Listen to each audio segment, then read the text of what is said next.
பிறந்தவர்கள் எந்த தெய்வத்தை வழிபட்டு வர்றது ரொம்ப சிறப்பு? எந்த தெய்வத்தை வழிபட்டு வர மன அமைதியும் மன நிம்மதியும் நம்மளால பெருக்கிக் கொள்ள முடியும்? ஏன்னா அடிக்கடி நம்ம மன சஞ்சலங்களுக்கு ஆளாக்கப்படுவோம். ஏதாச்சும் யோசிச்சுக்கிட்டே இருப்போம். மன தெளிவில்லாம எதையோ நினைச்சு வருத்தப்பட்டுட்டு கவலைப்பட்டு இருக்கக்கூடிய தன்மை நிறைந்த ஒரு நட்சத்திரங்கள்ல திருவோணமும் ஒண்ணு. ஏன்னா மனக்காரகன் அப்படின்னு சொல்லக்கூடிய சந்திர பகவானை நம்ம நட்சத்திராதிபதியா கொண்டிருக்கோம். ஆகவே சின்ன விஷயத்தை கூட ரொம்ப பெருசா நினைச்சு கவலைப்படக்கூடிய ஒரு தன்மை அப்படிங்கிறது நமக்கு ஏற்படலாம். ஆகவே தெய்வ வழிபாடு அப்படிங்கிறது நம்ம திருவோண நட்சத்திரத்துக்கு ரொம்ப ரொம்ப முக்கியம். அதே சமயத்துல தெய்வ வழிபாட்டுல மிகுந்த அக்கறையும் கொண்டவர்களாக இருப்பீங்க நீங்க. ஆகவே இந்த தெய்வ வழிபாடு எந்த தெய்வத்தை நம்ம வழிபடுறது ரொம்ப சிறப்பு, எந்த தெய்வத்தை வழிபட்டாக்கா நமக்கு மன நிறைவும் மன அமைதியும் கிடைக்கும் அப்படின்னு பார்த்தோம்னாக்கா ஸ்ரீ அம்பிகை தெய்வத்தை நம்ம வழிபட்டு வரலாம். மேலும் வெங்கடேச பெருமாள் அந்த தெய்வத்தையும் நம்ம வழிபட்டு வரலாம். தினமும் அம்பிகை வெங்கடேச பெருமாள் இந்த தெய்வங்களை வழிபட்டு வர நமக்கு ஒரு மன அமைதி மன நிம்மதி மன தெளிவு இதெல்லாமே அதிகமா கிடைக்கும். பொதுவாகவே இந்த தெய்வ வழிபாடு அப்படிங்கிறது நம்முடைய மனதை சுத்தம் செய்யறதுக்கான ஒரு வழிமுறை தான். இப்போ நிறைய வழிமுறைகள் இருக்கு. இப்போ இருக்கிற ஜெனரேஷன்ல நம்முடைய மன ஆரோக்கியத்தை தக்க வச்சுக்கிறதுக்கு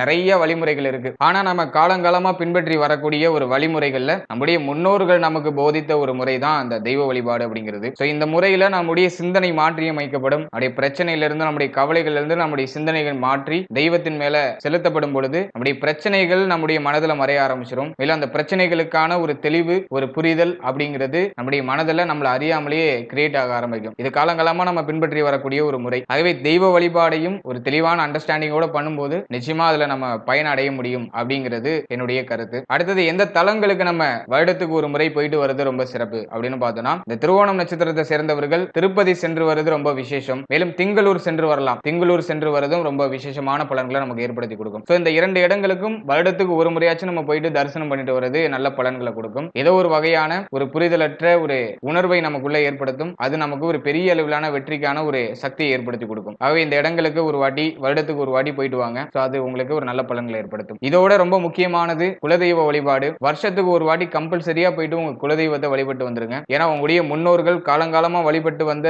அந்த தலங்களுக்கு போயிட்டு வருது உங்களுக்கு மிகப்பெரிய ஒரு பிளெஸிங்ஸை கொடுக்கும். நிச்சயமா உங்களுடைய முன்னோர்களுடைய காலடி தடம் பட்ட அந்த இடங்களுக்கு நீங்க போயிட்டு வரும்போது உங்க முன்னோர்களுடைய ஆசீர்வாதம் அப்படிங்கிறது நிச்சயமாக கிடைக்கும். ஆகவே உங்களுடைய குலதெய்வத்தை வழிபட்டு வருது ரொம்ப விசேஷம். வருஷத்துக்கு ஒரு முறை போயிட்டு குலதெய்வத்துக்கு அர்ச்சனை பண்ணிட்டு அப்படி இல்லைன்னா அட்லீஸ்ட் அந்த இடத்துல போய் உங்க காலடி தடத்தையாச்சும் பதிச்சுட்டு வாங்க. அங்க போயிட்டு வந்தாலே உங்களை அறியாத ஒரு காஸ்மிக் எனர்ஜி நிச்சயமாக உங்களுக்கு கிடைக்கும். மேலும் ஒரு சிறப்பான புரிதல் அப்படிங்கிறதும் நமக்கு இந்த முறைகள் மூலமாக கிடைக்குது. இந்த விஷயங்கள் எல்லாம் முழு நம்பிக்கையோட செய்து வாங்க. நிச்சயமாக இதன் மூலமா நம்ம நல்ல பலன்கள்